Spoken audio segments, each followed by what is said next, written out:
Hello, What to Read Next podcast. So I am so excited to be back and I'm so excited to chat with you for more library content because libraries are in danger. We got to support them as best as possible. So as you probably have heard, there's a big, beautiful budget bill that passed, unfortunately, in the Senate that has run many library funding that's going on is permanent. That has affected, if you probably have seen, there's a post going around that a lot of libraries are cutting the Libby fund, their digital books, audiobooks and whatnot, because a lot of the funding comes from the federal government through grants.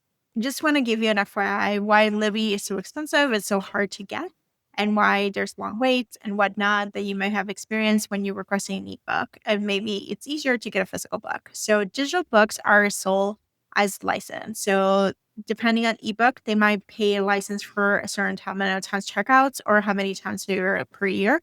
And those licenses are much more expensive. It's more expensive than the $2.99 you might get on sale. It just costs like $30, $100 and whatnot. Same goes for the audiobooks. It's about based on checkout or based on the different licenses they offer. And so it's more expensive to purchase a book as in that form. That's an issue with the publisher's house where they set the price and the libraries and how they go around the business. I know there was a case that a few years ago that libraries lost, and so publishers had the right to set the price, and so it's much more expensive. So if you want to advocate for a lower price, we can advocate for publishers to do that, but not in the right situation right now. A lot of the library funding that comes for digital goods, such as Libby, Hoopla, and other services like Canopy and different streamers, the budget comes from the federal government. The federal government had a system called IMLS, Institution, Museum, and Library System. They're the ones who provide grants to different libraries and support the library at a federal level. And when the executive order came down to defund it and essentially fire everyone, that actually has gone through in the big budget bill. So we will see some things affected. How is it affecting right now? I would tell you library systems like Miami-Dade and Ohio Stark Library have ceased to offer non-resident library cards. That is actually something they're no longer offering that option. It's kind of sad. And yes, you could say I want to pay more money, but their demand in the community is higher and they have to serve the community because that's where the budget comes in. It's the property taxes or different taxes that are to support the library. So they have to support the community. So unfortunately, that's something that's happening. So a few weeks ago, I shared how to request physical books because there's actually the opportunity if you're thinking, or friends you say, I want to read the books, I want to take pictures of the books and all these different things. Physical books are another option that you can have, and you might have an easier time getting them. I know it's not the same as just instant gratification, but it's something to go back to. So one of the things that you probably have noticed, I've been wearing glasses. Actually, I was supposed to wear glasses for about 20 years, but I avoided thinking it's too expensive and it's just what is going on? And yes, I had health insurance, but it's still buying glasses. It's expensive, just trying to get fitted. And just, it felt like a very big hurdle to do. And so I finally, this year, I was well, I got a car. I want to drive at night. I cannot see at night, so I need glasses. I need progressives, actually. So that's my vision is so bad that I need to wear glasses all the time. These are my computer classes. I'm supposed to get a new set of actual nicer glasses for progressive because I don't love the ones that I bought. But I got glasses. So I decided, you know what? Let me just try read physical books. And so I read Problematic Summer Romance. It's a physical form. And I loved it. I was like, oh, this is great. I can actually see the letters. And after that, I was like, wait, I can just go to my library and request all these books. So a couple of things I discovered from my local library. I used to request books from the library, a physical form when I lived in New York, a New York Public Library was quick. It was a quick walk from my job. So I used to just go and request them. So how does it work for requesting physical books? So you may not be familiar. You may just give me a refresher. So basically you go to your library catalog, you request a book, you tell them which library you can go. They wanted to go. Libraries in Florida, just in FYI, I don't know if I think California has the same thing. They can mail you the books. So you can get book mail from the library for free. So that's actually covered. So you can select, you go to you look for the book, you select what book you want, and you tell them, place it on hold for ED. It's kind of like Blockbuster in some ways. If you remember, we just go and pick up the books, but instead of actually having to select books at random, your books will be ready for you. So it's kind of fun. It's kind of neat. You get a notice. You're you got book mail, and you just go and pick it up. So it is super easy, super simple. Some libraries actually may have a sign where it says on order. So books that you just order, but they haven't put in circulation. So you can be the first pull. A lot of these are new releases. That's what I discovered for my local library. I am in Tampa, and Tampa system has a list of books they are on order. And I went crazy because Tampa allows me to have like about 40 holds. So I just went and hold a lot of things. And so I have a big stack of books that I'm going to talk to you about. There's a lot of different things, but if you want to take pictures, if you want to like just have like a place to just go to the pool and stuff like that, you can just take the book to your library. So it's just kind of like fun just to have physical media. And sometimes we just got to go back to the basics. Sometimes physical media is great because there's like no distraction of like messagings and stuff like that, just like going to social media or anything. And I know the Kindle can do that, but sometimes it's just nice not to be in a screen and you just want to do the physical media. Going back to physical media, I've actually have 1, 2, 3, 4, 5, 6, 7, 8, 9, 10, 11 books I got borrowed from the library. And you know what's the cool thing is that my library is keeping tab of how much money I'm saving from the library. And these books are not the only ones because I got a notice I have like 3 more books. So I'll be returning some of these books. I'm going to take pictures because I read some of them and I'm going to like just return them. And the best part is like, what if I owe this library?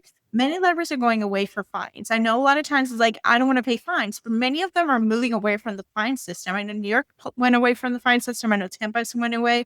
So check your library if they have a fine system. Other libraries may auto-renew you. Tampa is very good about auto-renew from the books. They give you like up to 3 renewals if no one's looking for it. They'll just give you like, so you can keep borrowing. Like you'll still have the borrow. Don't be afraid of asking for physical media. And if your books are not there, request it from your library. I know there's a lot of budget cuts. I know this is happening. I know this is sad and it's just devastating. But libraries still need to know that their residents want their books. So keep requesting those books. If you actually read a book as an ARC and you're like, you know what, this will benefit the community. There's a couple of ones that I'm like actually requesting. It will benefit the community because I think it'll be like something popular and stuff like that. Just request them. Just do your service. This is helping to show when the library goes to the budget committee and say like, hey, these are my residents. These are circulation. This is why library cards actually matter. And this is what they're asking for. And this is the cost for it. It's actually helping the community. So this is a good thing. So go book shopping in your library. It's free. So let's get to the books. I have cozy mysteries, I got rom-coms, and I got a thriller. So we're going to go there. All right, we're going to start with the rom-coms because that's the top of the one. So the first book is Backhanded Compliment by Katie Chandler. This is a tennis romance, sapphic tennis romance. It came out last month, actually. So it's basically Julia Ricci dreams of only one thing, being the best women's tennis player in the world. Meanwhile, lucky Luka Kazik seemingly has everything Julia desires, but there's one thing missing in Luka's life: love. And so for months, they've traded slight insults in press releases and press conferences leading up to their showdown at the Australian Open and their first ever match that is most anticipated of the season. But Julia refused to let the nurse and annoying perfectly apps to get the best of her. So it is definitely one of those things. They're unrequited. They want to be with each other and maybe with something's going on. So this is Backhanded Compliments by Katie Chandler. Another tennis romance you might want to look for is Meg Jones. She has Clean Point and Game Point. I think one of them is coming out next month. And Game Point is delicious and it's great. I do have a tennis romance list and I'll share it in the link of this episode. So tennis romances, here you go. This is Sapphic. Okay. Now we got Mia Sosa came out with her latest standalone romance. This is not a series. This is just a one and done kind of deal. This is her new style. I have an interview with Mia Sosa from which she released The Best Worst Men. Mia writes like really juicy, fun, contemporary romances. There's banter, there's sexy times. It's just fun. So this is when Javi Met Mari. I have not read this. Actually, I have the audiobooks. I'm actually excited. So this one is on the eve of the college graduation. Best friends Javier Baez and Marisol Campos swore never date someone the other doesn't approve.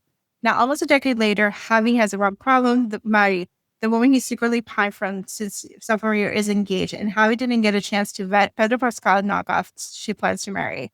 So she's a successful entertainment lawyer. She no longer is seeking Javi's dating advice or wanting him to declare his love.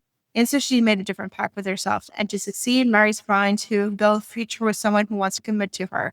Where her life and career finally on track, Javi's ready to confess his feelings, except Mari changed his script and moved on without him. Javi just has 6 weeks to convince Mari to this marriage is flop, and that means he needs to ruffle some feathers to prepare him for disaster, and he's up for a challenge. After all, isn't what this best friend's for. So this is Requited Love, Piney. Again, we got this going on. But at the same time, he has a deadline. He has to declare his love. So we're going to see what's going to happen. So I know this has like fun banter. I'll share, I think there's a couple of reviews I'll share in the list. So if you were thinking about it, I would definitely add it. This is a great book. If you want to save it for Latin American Hispanic Heritage Month, you should save it. But Latinx romances should be read year round. So this is another one. Backhanded Compliment. It's a Pride Month. It's actually, again, Pride Month can be read all year round. Another sapphic romance I have is Dream On, Roman O'Reilly. I actually started reading this. I got this from the shelf from the library. I'll share what the shelf looks like. But basically, they were like new fiction. I was like, I haven't seen this much. And this is a celebrity romance. She is a waitress. She's went back home. One of them is an artist who went back home after her dad had an accident. Her dad did not die. And she went to help her sister out. Her sister's moving out. And she's like now ready to start her own life. I think she has a screenplay. And one in her town is actually she's a costume designer. So she wants to design costumes. And her partner, like the love interest actually comes in from, she's a famous actress that they had something together. And she's filming a movie from another series that Ashley Heron Blake wrote. I think Iris Kelly is the author of that, the movie that they built. It's all related. It's just fun. Small town set in Vermont. Actually, like just kind of like fun. It's celebrity romances, but it's small town. Dream On, Vermont O'Reilly. I really enjoyed this one. It's just fun. Okay. Next, we have Last Night Was Fun by Holly Michelle. This is if you like You Got Mail.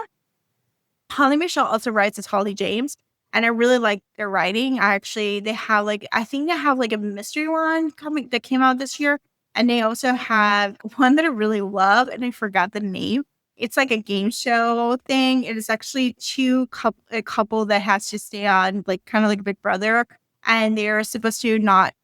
They broke up. They have like an epic breakdown, but they're like basically you had to be in this house and you had to work it out, and we'll give you prize money. And so that was a really fun, lots of banter, lots of fun. So I borrowed this one. Last Night Was Fun.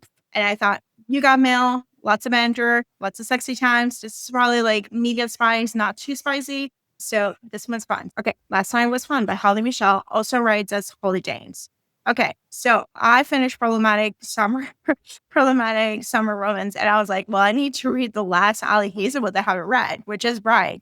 I'll tell you, I borrowed it. I'm not going to read it because it's not the right time, but it's on the list. I'll read it in the fall. So it is there. I started a couple times. I just need, for paranormal romance, I just need to be in the right mood. And this is just like not the right mood. But I love Ali Hazelwood's writing. I know she decided to leave social media for a while because people were mad about her take on a ship. Honestly, a lot of people on the internet need to get hobbies that are actually not being keyboard warriors about ships that happened like 50 years ago.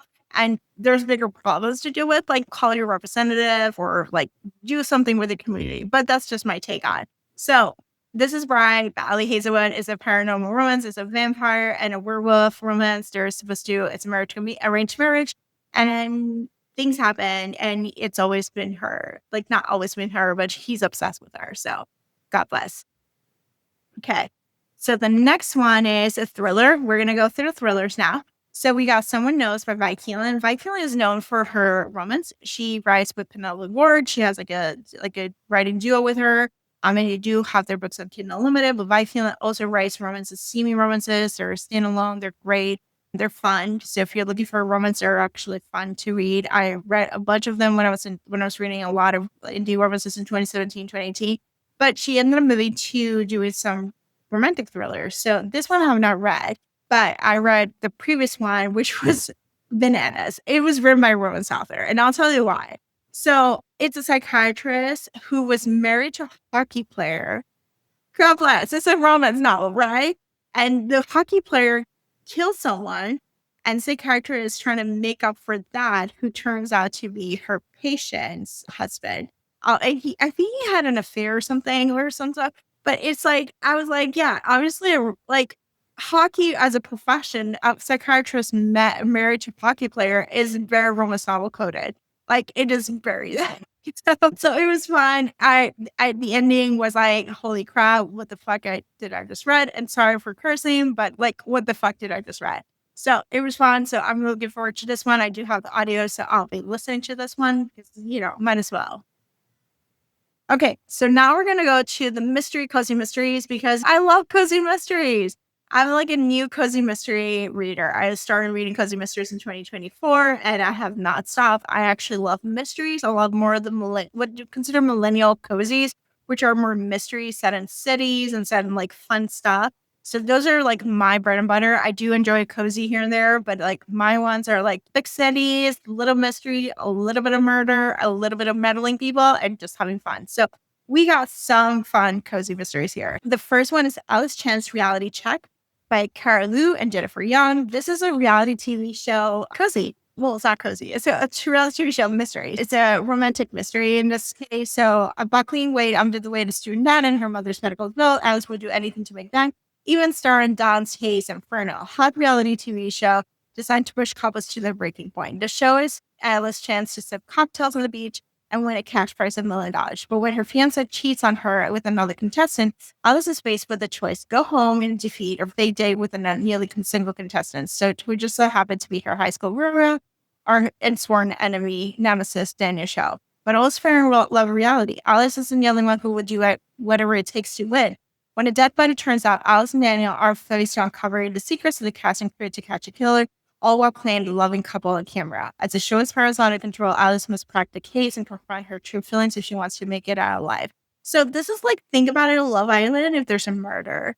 And I've been obsessed with and you know what? I'm not mad about this. So this one is actually a must read. So I'm gonna actually keep this and I'm gonna read this. And I'll give you my update after I read this one. So this is going to be my physical book that I'm gonna read. Okay, so this one I started on audio and I didn't love it. So I ended up returning it. The audio is available and I've seen it on Plus and I've seen it in Libby. It's a Harlequin audio, so you're more likely to see it. So it's Ex-Girlfriend's Murder Club by Laura Chow. Laura writes actually YA contemporaries, and so this is her foray in adult mysteries. It's about cheating and like a bunch of girlfriends. This guy was like, it's kind of like John Tucker Must Die kind of deal. There were a bunch of girls who are like trying to figure out that he must die kind of deal. They'll have to figure out they're trying to uncover like they're not the murderer and stuff.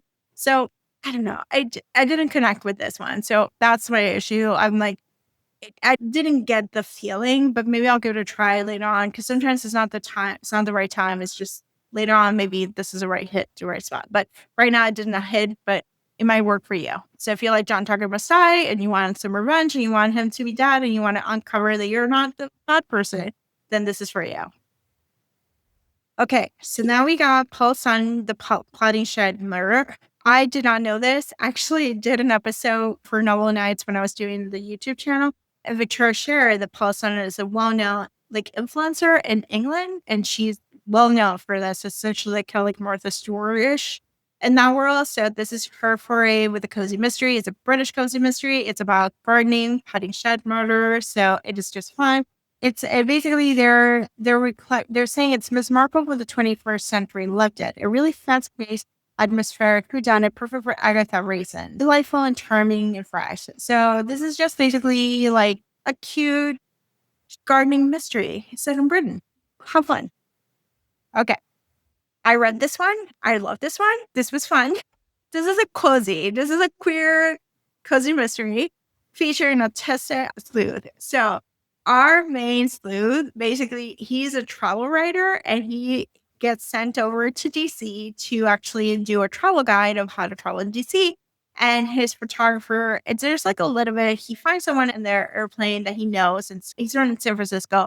And then he's, there's like driverless cars and stuff like that. It's kind of like Waymo, which are driverless cars. And he's like, knows someone who's going to go testify, and someone dies and he has to uncover this situation.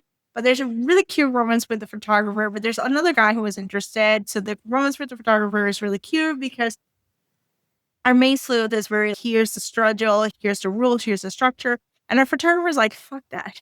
We're going to do our own thing. We're going to go vibes only. And it's just delightful. It's just fun. And then we find out they were meddling, they were trying to like matchmaking them.